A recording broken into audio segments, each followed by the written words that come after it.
اگر آپ مہنگا خرید کے سستا بیچتے چلے جائیں گے تو بھائی آخر کب تک؟ 3 ہفتے حکومت ایک آہنی دیوار بن کے، جو طوفان تھا مہنگائی کا، جو طوفان تھا تیل کی قیمت کا، وہ آپ کے سامنے ایک سیسا پلائی دیوار بن کے کھڑی رہی۔ پچھلی حکومتوں کی طرح یہ نہیں کیا گیا کہ جیسے کریم بھائی بینکرپٹ ہو گئے تھے، ملک کو بینکرپٹ کر دیا جائے۔ یہ 130 ارب روپے اپنے ترقیاتی منصوبوں میں سے کاٹ کر دیے گئے عوام کو۔ یہ پٹرول آپ دن میں 3 دفعہ گاڑی بھیجتے ہیں، 3 دفعہ پٹرول جلاتے ہیں۔ خدارا رک جائیں، خدارا جب آپ اپنا کمرہ چھوڑیں تو بتی بجھا دیں۔ یہ آپ کا قومی فریضہ ہے، اور وزیر اعظم نے یہ نہیں کہا کہ آپ بتی بجھا دیں۔ کل آپ نے دیکھا، انہوں نے بتایا کہ میں نے بغیر وزراء سے پوچھے یہ کہا ہے کہ کابینہ کی 2 مہینے نہیں 6 مہینے کی تنخواہ، چاہے وہ ایک قطرہ ہو، ایک قطرہ، وہ قطرہ ہم قومی خزانے میں ڈالتے ہیں تو بھائی وہ قطرہ ہی ہے، قطرے سے بھی کم ہے، مگر ایک لائٹ بجھانے سے تو زیادہ ہے، ایک پھیرا مارکیٹ کا چکر لگانے سے تو زیادہ ہے۔ تو آپ بھی ایک قطرہ ڈال، یہی قطرہ قطرہ دریا بنے گا۔ یہ تو مجھے آپ کو بتانے کی ضرورت نہیں ہے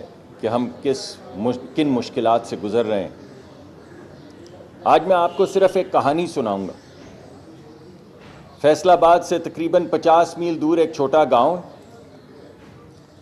اور اس گاؤں میں ایک چھوٹی سی دکان، ایسی دکان نہیں جو آپ کو گلبرگ میں یا کلفٹن میں یا ڈیفنس میں یا F6 میں نظر آتی، ایسی دکان جس کے اوپر کوئی تختی نہیں ہوتی، کوئی نام نہیں ہوتا۔ ایک چھوٹے سے گاؤں کے چھوٹے سے کونے میں وہ دکان ہوتی ہے، اور اس کو چلانے والے کریم بھائی کو پورا گاؤں جانتا ہے، اور کریم بھائی ہر شخص کو اس کے نام سے پہچانتے ہیں گاؤں کے۔ تو مہنگائی آ جاتی ہے، ہر چیز مہنگی ہو جاتی ہے، آٹا مہنگا ہو جاتا ہے، چاول مہنگے ہو جاتے ہیں، گیہوں مہنگا ہو جاتا ہے، تیل کھانا پکانے کا مہنگا ہو جاتا ہے، یعنی ہر چیز مہنگی ہو جاتی۔ لیکن کریم بھائی اپنی قیمتوں میں اضافہ نہیں کرتے۔ کیوں نہیں کرتے؟ کہ جب وہ قیمتوں کے متعلق سوچتے ہیں تو ان کے ذہن میں وہ بیوہ آتی ہے جو روز آ کے ½ کلو آٹا ان سے خریدتی ہے، کیونکہ 1 کلو آٹا خریدنے کی طاقت اس کے پاس نہیں۔ یا کریم بھائی کے ذہن میں وہ مزدور آتا ہے جو رات کو جب ڈیلی ویجز کے بعد دن دہاڑی لگا کے کمائی کر کے اس دکان پہ آتا ہے سودا خریدنے کے لیے، تو 3 مرتبہ وہ میلے کچلے نوٹ 3 مرتبہ گنتا ہے کہ کہیں زیادہ نہ چلے جائیں۔ تو کریم بھائی سوچتے ہیں کہ میں کیسے قیمت بڑھاؤں، تو وہ نہیں بڑھاتے۔ تو جب مہنگا خریدتے ہیں اور سستا بیچتے ہیں تو پیسے ختم ہو جاتے ہیں۔ تو پہلے وہ جو انہوں نے اپنے بچے کی اسکول کی فیس کے لیے پیسے رکھے ہوتے ہیں وہ ختم کرتے ہیں، پھر بیٹی کے بیاہ کے لیے جو پیسے رکھے ہوتے ہیں وہ ختم کرتے ہیں، پھر اپنے بھائی سے پیسے مستعار لیتے ہیں، پھر دور پار کے کسی رشتہ دار سے پیسے لیتے ہیں، اور آخر میں وہ ساہوکار جو 4-6% مہینے کے اوپر ان کو پیسے دے رہا ہوتا ہے اس سے پیسے لیتے ہیں، مگر قیمت نہیں بڑھاتے۔ تو ایک دن وہ آتا ہے جب کریم بھائی خاموشی سے ایک بڑا سا تالا اس چھوٹی سی دکان پہ لگا کے اسی دکان کے اندر ایک چارپائی پہ بیٹھ کے رونے لگتے ہیں، اور وہ بھی اس طریقے سے کہ ان کی بیوی کے، ان کے بچوں کو پتہ نہ چلے۔ یہ میں آپ کو حکومت کی کسی پالیسی کا ذکر نہیں کر رہا ہوں، یہ میں آپ کو IMF پروگرام یا یہ والی پالیسی یا PDL یا یہ والا ریٹ یا وہ والا ریٹ، یہ میں آپ سے وہ بات نہیں کر رہا ہوں۔ میں آپ سے ایک حقیقت آپ کے سامنے رکھ رہا ہوں کہ کوئی آڑت ہو، کوئی چھوٹی کونے کی دکان ہو، کوئی گھر ہو یا کوئی ملک ہو، اگر آپ مہنگا خرید کے سستا بیچتے چلے جائیں گے تو بھائی آخر کب تک؟ ایک نہ ایک دن آئے گا کہ آپ کو موٹا سا تالا لگانا پڑے گا اور اپنی دکان کے اندر بیٹھ جائیں گے۔ 3-4 ہفتے ہو چکے ہیں، پورا خطہ جنگ اور آگ کے دھوئیں میں بالکل دھندلا چکا ہے۔ ماں سوا آگ کے، ماں سوا طوفان کے، ماں سوا میزائل کے، ماں سوا ڈرون کے، ماں سوا گرتی ہوئی مکانوں کی دھمک سے، ماں سوا اس کے آپ کو کچھ سنائی نہیں دیتا، آپ کو کچھ دکھائی نہیں دیتا۔ لیکن اس پورے وقت میں 3 ہفتے حکومت ایک آہنی دیوار بن کے، جو طوفان تھا مہنگائی کا، جو طوفان تھا تیل کی قیمت کا، وہ آپ کے سامنے ایک سیسا پلائی دیوار بن کے کھڑی رہی۔ آپ کو یہ معلوم ہے، سب آپ کو بتا رہے ہیں، تقریباً 130 ارب روپے، 129 اگر میں اسپیسیفکلی کہوں، ارب روپے خرچے گئے۔ پچھلی حکومتوں کی طرح یہ نہیں کیا گیا کہ جیسے کریم بھائی بینکرپٹ ہو گئے تھے، ملک کو بینکرپٹ کر دیا جائے۔ یہ 130 ارب روپے اپنے ترقیاتی منصوبوں میں سے کاٹ کر دیے گئے عوام کو، اور وہ چھوٹے چھوٹے جو آپ کے سامنے وزیر اعظم نے کے حکم کے ذریعے ہم پیش کرتے رہے، وہ چھوٹے چھوٹے حقیر نذرانے، چاہے وہ وزراء کی تنخواہ تھی، چاہے وہ 50% پیٹرول میں کٹوتی تھی، چاہے وہ 60% گاڑیوں کا تالا لگا کے بند کر دینا تھا، مگر ایک ایک پیسہ جو خرچ کیا گیا وہ بچت سے خرچ کیا گیا، ارسپانسبلٹی سے خرچ نہیں کیا گیا۔ مگر میرے بھائیوں دوستو، آخر کب تک یہ انسسٹینیبل ہو رہا تھا؟ آپ سوچیں، جس طرح کریم بھائی کی میں نے ایگزامپل دی کہ اس نے اپنے بچوں کے لیے کچھ اسکول کے لیے پیسے جمع کر رکھے تھے، کچھ اپنی بیٹی کی شادی کے لیے پیسے جمع کر رکھے تھے، ہمارے ہاں بھی آپ کی خدمت کرنے کے لیے ہم نے جتنی امپورٹ کرنی ہوتی ہے، ہم خزانے میں وہ ذخیرہ رکھتے ہیں، اور اگر وہ ذخیرہ گھٹنا شروع ہو جائے، جس کو ہم فورن ریزروز کہتے ہیں، تو وہ کب تک گھٹے گا اور کتنا گھٹے گا کہ اس سے پہلے ہم بریک لگا دیں؟ تو ہمارے پاس جو چوائس تھی وہ یہ ہے کہ ہم تیل کی قیمت پاس کر دیں یا تیل لا ہی نہ سکے، یعنی جو ڈالر چاہیے تیل لانے کے لیے وہ ڈالر ہی نہ رہیں۔ تو ہم نے ارسپانسبلٹی نہیں، رسپانسبلٹی کے ساتھ فیصلہ کیا کہ اگر حکومت کے خزانے میں اتنی جگہ نہیں ہے تو اس تیل کی بڑے بھاری دل سے اس تیل کی بڑھتی ہوئی قیمت جو ہے اس کو پاس آن کر دیا جائے، مگر پاس آن غریب پر نہیں کیا جائے، غریب پر نہیں کیا جائے۔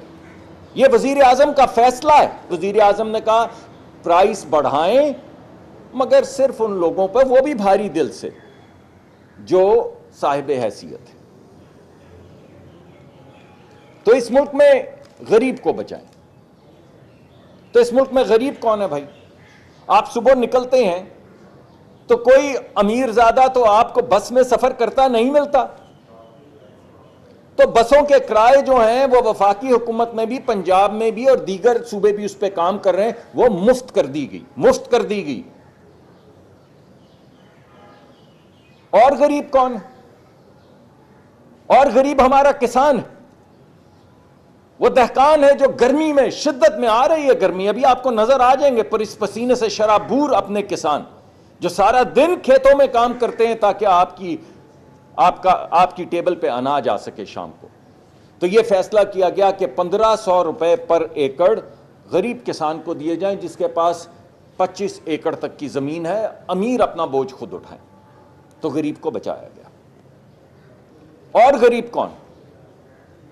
اور غریب ہے جو موٹر سائیکل چلاتا ہے، مڈل کلاس، ہمارے بچے ہیں، ہمارے نوجوان ہیں جنہوں نے کالج جانا ہے، اسکول جانا ہے، کام کرنا ہے، ڈلیوری کرنی ہے۔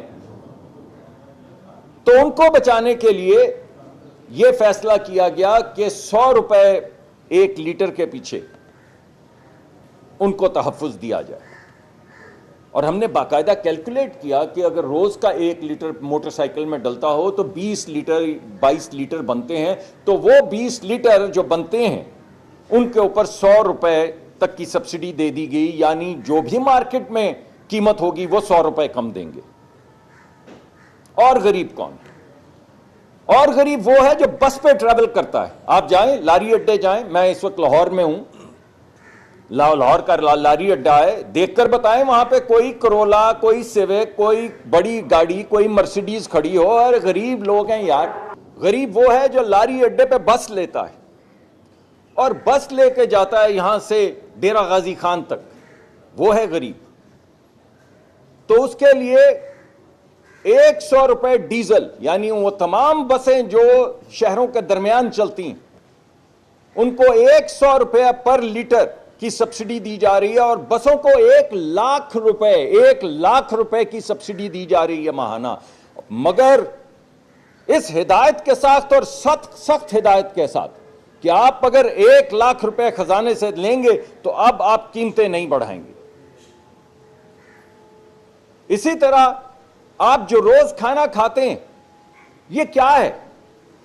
یہ کھانا کہاں سے چلتا ہے؟ آپ کا فروٹ کوئٹہ سے چلتا ہے، خضدار سے چلتا ہے، پشاور سے چلتا ہے، اور آپ کے گھر کی دہلیز تک پہنچتا ہے تو ٹرکوں پہ آتا ہے. یا گندم چلتی ہے اور پورے ملک میں پھیلتی ہے تو ٹرکوں پہ جاتی ہے. یا چاول ہے، وہ اگر آپ نے کھانے ہیں تو وہ ٹرک پہ لادا جاتا ہے، پھر گودام میں لے کر جاتے ہیں، پھر وہاں سے وہ پہنچتا ہے دکان تک. تو یہ تمام چیزیں جن سے کھانے پینے کی اشیاء کی قیمت بڑھتی ہے، ان کے اوپر بڑے ٹرک پہ 80,000 روپے ماہانہ تک کی سبسڈی، ہر لیٹر کے پیچھے 100 روپے ڈیزل پہ، اور چھوٹے ٹرکوں پہ 70,000 روپے کی سبسڈی اور 100 روپے پر لیٹر کی. تو ٹرکوں کے ذریعے جو کھانے پینے کا سامان جاتا ہے اسے بھی بچا لیا. غریب بچہ جو روزگار کی شکل میں موٹر سائیکل پہ نکلتا ہے اسے بھی بچا لیا. وہ غریب مزدور جو بس لے کر جاتا ہے دن کی دہاڑی لگانے، اسے بھی بچا لیا. وہ تمام لوگ جو شہر شہر اپنے ماں باپ کو ملنے، اپنی نوکری کے سلسلے میں ٹریول کرتے ہیں بسوں کے اوپر، ان کو بھی بچا لیا. تو صرف وہ لوگ جو صاحب حیثیت، جو موٹر گاڑیاں 1 کروڑ روپے کی چلا رہے ہیں، ان لوگوں پہ کچھ اضافی بوجھ پڑا ہے، باقی سب کو بچا لیا. پرسوں تک یہ بات سامنے آئی کہ آپ نے غریب کو تو بچا لیا، چلے مانتے ہیں، چلے آپ نے موٹر سائیکل والے لوور مڈل کلاس کو بھی بچا لیا، مانتے ہیں، مگر مڈل کلاس کا کیا ہوگا؟ تو کل وزیر اعظم نے یہ فیصلہ کیا، جیسے پہلے وہ 3-4 ہفتے ایک دیوار بن کر یہ جو پرائس انکریز آ رہی تھی اور ایک عام آدمی کے درمیان کھڑے تھے، اسی طرح انہوں نے دوبارہ فیصلہ کیا کہ لیوی کے 80 روپے کاٹ دیے جائیں پیٹرول کی قیمت سے. تو کل رات سے پیٹرول کی قیمت 378 روپے ہو گئی اور موٹر سائیکل کے لیے 278 روپے ہو گئی. یعنی مڈل کلاس کے لیے 378 روپے ہو گئی اور غریب آدمی اور لوور مڈل کلاس کے لیے 278 روپے ہو گئی، کیونکہ اس کو 100 روپے کی اب 378 پہ سبسڈی ملے گی. یہ تو جو آپ کی اناؤنس ہوئی تھی پرائس، اس سے بھی کم ہے بھائی. یہ پیٹرول آپ دن میں 3 دفعہ گاڑی بھیجتے ہیں، 3 دفعہ پیٹرول جلاتے ہیں. خدارا رک جائیں، خدارا جب آپ اپنا کمرہ چھوڑیں تو بتی بجھا دیں. یہ آپ کا اب قومی فریضہ ہے. اور وزیر اعظم نے یہ نہیں کہا کہ آپ بتی بجھا دیں. کل آپ نے دیکھا، انہوں نے بتایا کہ میں نے بغیر وزراء سے پوچھے یہ کہا ہے کہ کابینہ کی 2 مہینے نہیں 6 مہینے کی تنخواہ، چاہے وہ 1 قطرہ ہو، 1 قطرہ، وہ قطرہ ہم قومی خزانے میں ڈالتے ہیں. تو بھائی وہ قطرہ ہی ہے، قطرے سے بھی کم ہے.